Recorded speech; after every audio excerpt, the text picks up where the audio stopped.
Alors aujourd'hui, j'avais envie de te parler du désir. Ici, on va pas parler vraiment du désir intime, mais plutôt du désir en fait qu'on peut, ou même des désirs qu'on peut avoir dans la vie de tous les jours. Donc j'ai regardé un peu dans le dictionnaire Larousse, et le mot désir veut dire action de désirer, d'aspirer à avoir, à obtenir, à faire quelque chose, envie, souhait, avoir le désir de voyager, etc. Objet du désir, veut, prendre soin de ses désirs pour des réalités. Élan physique conscient qui pousse quelqu'un à l'acte ou au plaisir sexuel. Brûler de désir. Et là, on va plutôt parler des deux premières définitions. Donc le souhait, aspirer à. Et j'ai envie de te parler d'une prise de conscience que j'ai eue là en 2024 où j'ai compris qu'en réalité, en tout cas pour moi, voilà, ce n'est que mes croyances. Je ne dis pas que j'ai raison, mais moi, ça m'aide à aller de l'avant et surtout à manifester ce que je désire à moi, tout en étant aligné avec mon âme et ma partie divine. Alors, pour moi, en fait, lorsqu'on a un désir, ça veut dire que le Créateur a soufflé ce désir dans notre cœur. Et donc, étant donné que ce désir vient de notre partie divine, ça veut dire qu'il est disponible pour nous.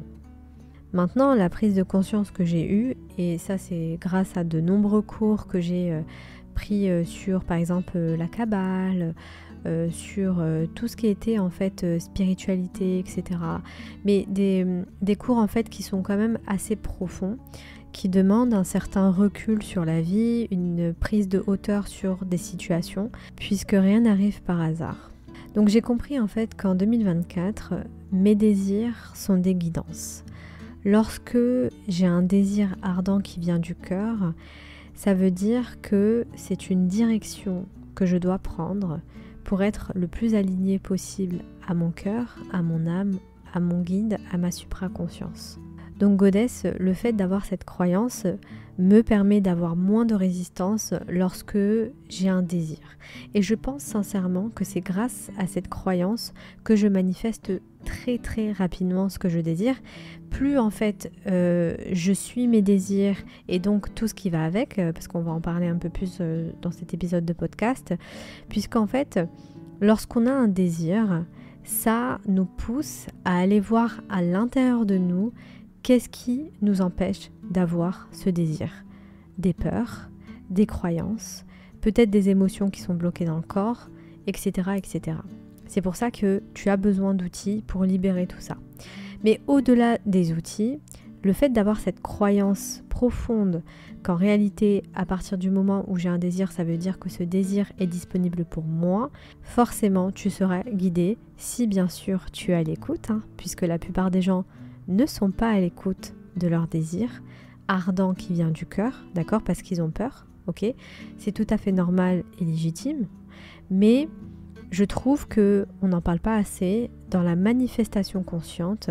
Si tu veux réellement devenir co-créateur conscient et manifester ce que tu désires, tu dois être confortable avec l'incertitude. On en a déjà parlé, mais sache qu'à un moment donné, il y a des choses que ton âme va te demander de faire qui ne sont pas logiques. Et là, je vais te parler d'un concept qui est à cultiver, Goddess, c'est d'avoir de la certitude au-delà de la logique, au-delà en fait de ce qu'on peut voir dans sa réalité 3D. Ça demande une force intérieure, une foi absolue. Comment tu vas cultiver cette foi? C'est au fur et à mesure, Goddess. Commence par des petites choses, étape par étape.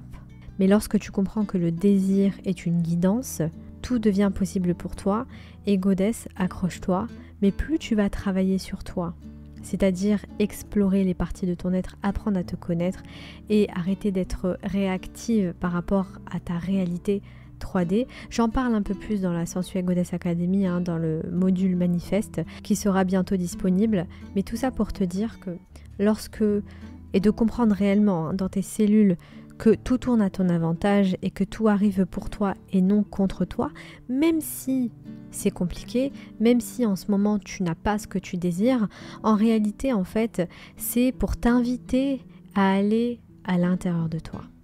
Puisque Goddess, ton âme est ici sur cette terre pour évoluer, pour expérimenter la matière et surtout pour expérimenter l'expérience de Dieu, d'accord? Donc qu'est-ce que ça fait d'être créateur? C'est pour ça qu'on parle souvent du libre arbitre. Et en réalité, pour moi, le libre arbitre, c'est quand tu comprends que dans chaque situation, tu as le choix de choisir entre putain là je suis en train de vivre un moment compliqué, ça me fait chier, pourquoi la vie est contre moi, etc. Ou en fait de choisir de croire en fait au plus profond de toi que tout ce qui t'arrive en fait c'est pour ton plus grand bien. Même les épreuves, même les moments compliqués et même les moments de joie, hein, parce qu'à un moment donné, il n'y a pas que les épreuves et les moments compliqués hein, qu'on peut vivre dans une vie, mais des moments de joie, où tu te sens bien, où tu es avec des gens qui t'aiment. Et c'est pour ça que j'aime bien cette croyance, mes désirs sont les plans de Dieu. Puisque juste le fait que je dise ça, moi ça me permet de me dire ok, si je ce désir-là, ça veut dire que ça existe, ça veut dire qu'il est disponible pour moi. Maintenant c'est à moi de faire en fait le job. Et j'avais dit dans une de mes vidéos que, en réalité, j'avais remarqué, à chaque fois que j'ai un désir, en fait, c'est ce désir qui venait à moi. Par exemple, les États-Unis, quand j'étais plus jeune, quand j'avais 20 ans. Jamais de ma vie, à cette période-là, j'aurais pu me dire que j'allais partir de chez moi, en sachant que j'ai grandi dans un certain contexte, d'accord ? On n'a pas tous la même famille, on n'a pas tous, en fait, une liberté dans certaines familles, ok ? Si moi, je suis partie à 20 ans de chez moi aux États-Unis, pour moi, c'est un miracle, d'accord ? Mais lorsque j'y repense, en réalité, en fait, c'est ce désir qui m'a choisie. C'est-à-dire que je commençais à avoir dans mon imaginaire les États-Unis, parce qu'à l'époque j'étais fan de Charmed, tu sais, les 3 sœurs Halliwell. J'étais complètement fan de ce show et justement ce show-là m'a vraiment permise de rêver grand. En fait, d'ailleurs une petite anecdote, lorsque j'ai été aux États-Unis, hein, j'ai habité en Californie, etc. Et je suis allée visiter justement la maison de Charmed. Tu sais, la maison Bordeaux, violet, Bordeaux, enfin bref. Et ça m'a fait tout drôle de me retrouver devant cette maison. Voilà. Mais tout ça pour te dire que c'est toujours le désir en fait qui m'a choisi, qui est venu dans mon cœur. Puisque à l'époque, jamais de ma vie j'aurais pu penser que c'était possible en fait que je parte aux États-Unis. Juste le fait de me dire que ma mère me laisse partir aux États-Unis, pour moi c'était impossible. Puisque à l'époque, même si j'avais 20 ans, je n'avais même pas le droit d'aller voir mes copines. D'accord ? Je devais faire le ménage à fond le samedi pour que ma mère me dise oui. Et encore, parfois, elle me disait « Ah, quand il s'agit de partir avec tes copines, là, tu sais faire le ménage. Mais quand il s'agit de pas partir avec tes copines, tu ne sais pas faire le ménage, bah tu restes ici. » Donc voilà l'éducation que j'ai eue, pour vous dire un peu. Mais bon, j'en parle un peu plus dans la sensuelle goddess de comment en fait j'ai grandi, puisque je trouve que c'est hyper intéressant aussi lorsque tu suis une personne, de savoir en fait d'où elle vient. Parce que c'est facile en fait de prendre un livre et de faire des résumés sur YouTube. Mais moi je trouve que c'est intéressant aussi de savoir en fait quand tu suis une personne, d'où elle vient, qu'est-ce qu'elle a vécu, etc. Puisque ça permet aussi de s'identifier et surtout de savoir en fait que c'est possible. Puisque si cette personne l'a fait, ben toi aussi tu peux le faire. Donc Goddess, ce que j'avais vraiment envie de te partager dans cet épisode de podcast, c'est vraiment de comprendre que lorsque tu as un désir ardent dans ton cœur, c'est que c'est Dieu qui a placé ce désir-là comme une sorte de guidance pour t'amener à plus. Parce que garde à l'esprit, Goddess, que le Créateur, Dieu, est abondant. Le Créateur est illimité. Et tu sais, le mot Kabbale, ça veut dire recevoir. Et à un moment donné, quand tu comprends que tes désirs ne sont pas un problème, au contraire, plus tu vas avoir de désirs, plus tu vas faire un travail sur toi, et plus en fait tu vas t'ouvrir au monde, plus tu seras une bénédiction pour ce monde-là. D'accord ? Pour le monde dans lequel on vit. Si toutes les personnes s'autorisaient à avoir leurs désirs, à rêver grand, et font en même temps le job qui est demandé de faire, d'accord ? Puisque si tu es limité à, par exemple, à gagner 3 000 € par mois et que toi tu aspires à gagner, je sais pas moi, 10 000, 15 000 € par mois, bah forcément, tu vois, il y a des plafonds. à dépasser, des peurs aussi à dépasser. Par exemple, moi, j'ai toujours voulu me mettre sur les réseaux sociaux, mais il fallait que je dépasse ma peur d'être vue par des centaines de milliers de personnes, ou même d'assumer qui je suis réellement dans la vie de tous les jours, mais encore plus sur les réseaux sociaux, tu vois, aux yeux de public, entre guillemets, tu vois. Il y a encore, hein, j'ai pas une énorme visibilité et c'est ok. Ou même la peur de me lancer dans l'entrepreneuriat par exemple, où je me dis que là, je suis à 100% à mon compte, c'est-à-dire que j'ai pas de travail à côté, je peux que compter sur moi, sur mon travail et bien sûr sur Dieu. On est bien d'accord, hein. Puisque c'est beaucoup plus facile d'entreprendre lorsque tu as la foi que lorsque tu n'as pas la foi.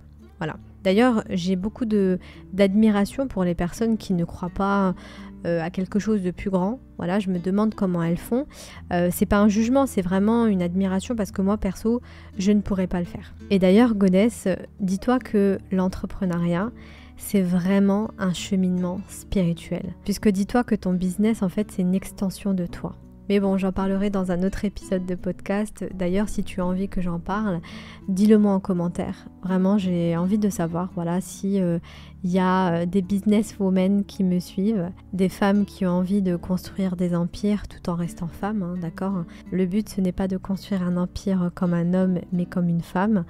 Moi, ça me passionne, hein. Vraiment, c'est un sujet qui me passionne. Donc, si tu veux que je fasse un épisode de podcast sur ce sujet, dis-le moi en commentaire. D'ailleurs, tu pourras retrouver en dessous de cette vidéo un lien si tu souhaites être libre financièrement, d'avoir tout ce qu'il te faut pour commencer à générer tes premiers milliers d'euros sur les réseaux sociaux grâce aux produits digitaux. C'est un programme qui est hyper complet et qui va t'accompagner. Voilà, c'est un guide qui t'accompagne vers la liberté financière. Tout est expliqué dans la page de présentation et dans le programme. Bien sûr, tu n'es pas obligé de te montrer. Voilà, si tu souhaites rester anonyme, il y a plein de manières de faire de l'argent grâce à Internet, hein. Donc voilà, je te laisse aller découvrir tout ça. Ça sera le meilleur investissement que tu vas faire pour justement t'accompagner à être libre financièrement. Et en plus de ça, Goddess, si tu prends ce programme, je t'offre le programme Libération qui va te permettre de te libérer de tes croyances limitantes. En ce moment, j'ai beaucoup d'inspiration. Je suis dans un endroit inspirant, magnifique, avec une magnifique vue. Et je suis tellement reconnaissante que en fait, j'ai envie de donner. J'ai envie de donner, donc je me suis lancée à un challenge. C'est de faire un podcast par jour, de lancer un podcast par jour, ou plutôt de sortir un podcast par jour pendant 30 jours. On va voir si je vais réussir ce challenge. Mais j'ai tellement de choses à dire, vraiment. Si tu veux, en fait, ces derniers mois, j'ai tellement bossé sur la Sensuelle Goddess Academy que voilà, j'ai mis toute mon énergie dans la Sensuelle Goddess Academy, où je suis encore en train de mettre mon énergie sur ce projet. Mais on va dire que là, j'ai un peu plus de temps et en fait, je réserve justement ce temps à donner, voilà, gratuitement ce que je peux, puisque je sais qu'il y a des goddesses qui me disent en message merci en fait pour ton contenu, parce que même le contenu gratuit m'aide beaucoup dans ma vie de tous les jours. Et les filles, ça me fait toujours plaisir d'avoir ce type de message. Et ce n'est pas fini, d'accord ? Ce n'est pas fini, je vous réserve plein de choses en 2025. Mais on verra bien comment ça va se dérouler. En tout cas, je te remercie beaucoup de m'avoir écouté jusqu'au bout. Et je te retrouve au prochain épisode de podcast.